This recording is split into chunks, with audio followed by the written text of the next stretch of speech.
Hear me? Yeah, I can hear you. Okay. Go right ahead. Well, disappointing loss. It's been a tough three weeks for these guys, for this team.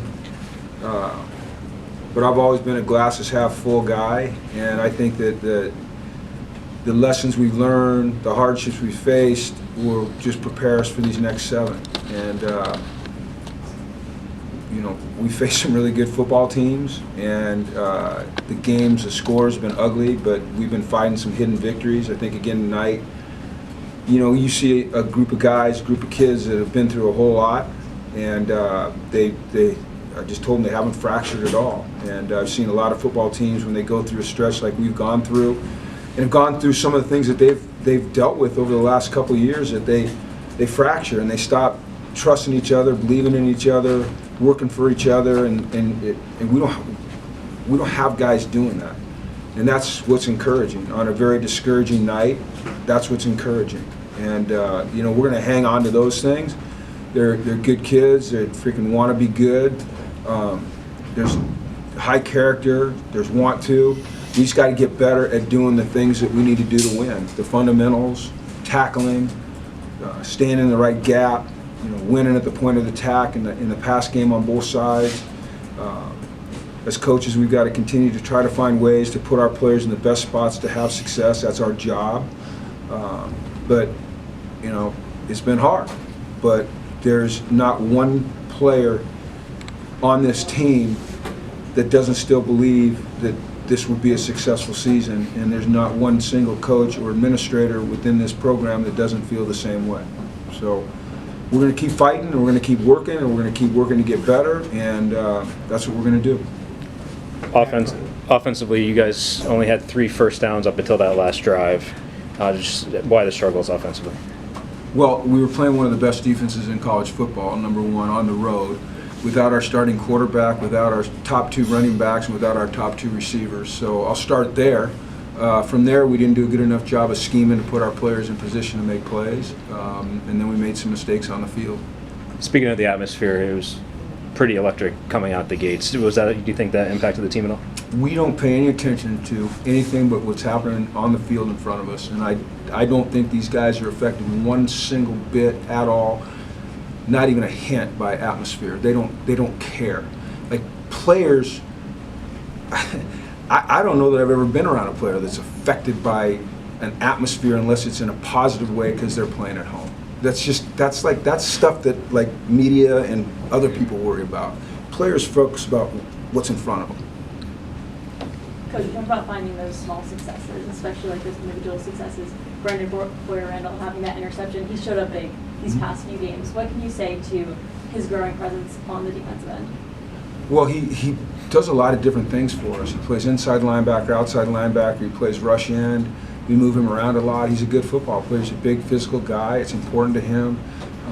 He came in here as a transfer. He immediately, kind of assumed a leadership role in terms of his work ethic and the way he plays the game. And I'm glad he's on our team. And he makes plays. And tonight he had to do some things that he wasn't used to doing. When Ian got hurt pregame and fought through it and came back and tried to play, and then he couldn't late, and Brandon had to go in and do some things he hadn't done, and he did a nice job. We had a lot of guys that had to play. Caleb Anthony, he blew out his knee. So we had two ACLs this week, one in practice, one in the game. So injuries are not excuses, but they're opportunities for other guys to step in and get some playing time, and that's what we're going to do. We're going to make the best of it. Questions from the Zoom? Joe? Yeah, we have Joe. Go ahead, Joe. Yeah, Coach. Obviously, not the game you wanted, but does the late touchdown from Victor Rosa make it a little bit better going into the locker room afterward? No, you don't ever feel good after a loss. You just don't.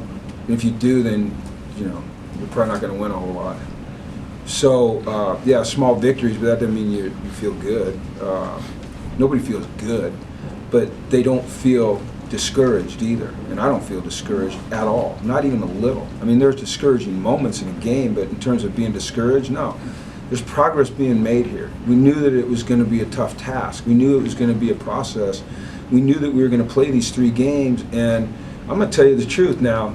You know, I'll probably say I'm crazy. I'm glad we played them. I'm glad we played them. I wish we hadn't got some guys hurt that got hurt, but I'm glad we had to go play them. It's going to make us a better football team in the long run. It's going to make us a better program in the long run. Online with Kyle, Mayor. Kyle. Coach, were you encouraged by Victor Rosa? And did he earn himself maybe a bigger role with the way he ran tonight? Well, I don't know how he could have a bigger role because he's our starting running back. The guy that I was most impressed with down the stretch was Robert Burns. The guy's just he's a man, you know, and it means so much to him. And he ran hard, and we asked him to do a million different things, and he does them willingly, you know. And he's so unselfish. And then when he got a chance to carry the ball, you know, in a significant role tonight, he made the most of it. And I mean, I don't know how you can't love guys like that. But in terms of Victor, I mean, he's our starting halfback. So his, you know, his role is what it is. As the game went on, it seems maybe one of the encouraging signs was you were getting breakups in the pass game. I think Malik had one, Chris had one, Malcolm had one as well. Despite the first pass that went for a touchdown, obviously. Yeah. But did you see progress there? It did tonight. I don't think the yardage is going to reflect it at all, you know, because they had some big chunks. We played tighter. We changed up our strategy a little bit on the outside and you know, played more bump and run rather than off or bail. And I thought for the most part the guys responded well. I thought Chris was in excellent position on that first play, and you know, the ball was a little bit underthrown and he just couldn't get his body back in to make the play. You know, one play that really stands out to me is the PI on Malcolm at the end.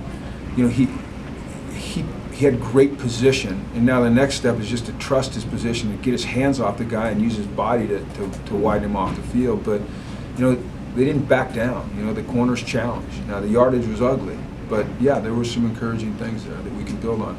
Obviously, losing Caleb, who's been a starting corner here, is you know, we feel horrible for him. He's a hard worker and he was making progress, and his season's ended now. But you know, we played Juan Rosario tonight. You know, Juan's never seen a snap. He got to play tonight. We got to play Isaiah Davis at corner. You know, he's gonna figure into the plans more prominently now that Caleb's out. And so, yeah, I was encouraged by that. Yeah, it's hard to say when they threw for about, you know, a lot of yards. Was Damon Brinson hurt today? Damon did not travel. Damon sprained his ankle in practice. You know, he was gonna start tonight, and he sprained his ankle on Thursday. So, yeah, we've had some guys that have had to fight through some things, and they fight, which is a credit to the young men on this team. Coach, with hopefully the toughest part of your schedule behind What's that? you. I'm sorry. With hopefully the toughest part of your schedule behind you now, you said you're glad you played these games. What do you plan to specifically take away from these to turn them into learning opportunities moving forward?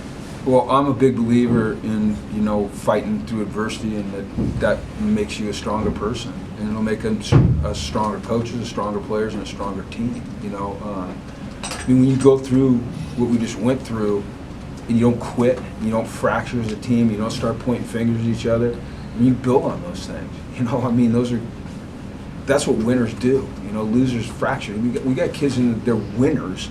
They haven't started to win yet. But it's coming. It's coming because of the way they work and because of their attitude and just because of the way they're hanging together. I mean, they just are. I know it sounds like coach speak, but it's not. It's true. I get to watch it every day. One more from the Zoom. Last one on Zoom, Joe Bruno. Can you share any more about what happened with Ian in the pregame? Yeah, he his back, just muscle spasms.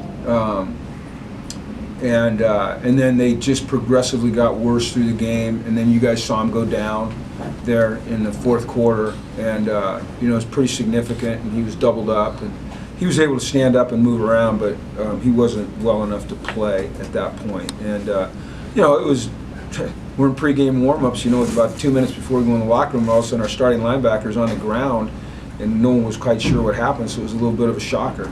But you know, he recovered and he got back in there and played. Thanks, Coach. Okay, thank you guys.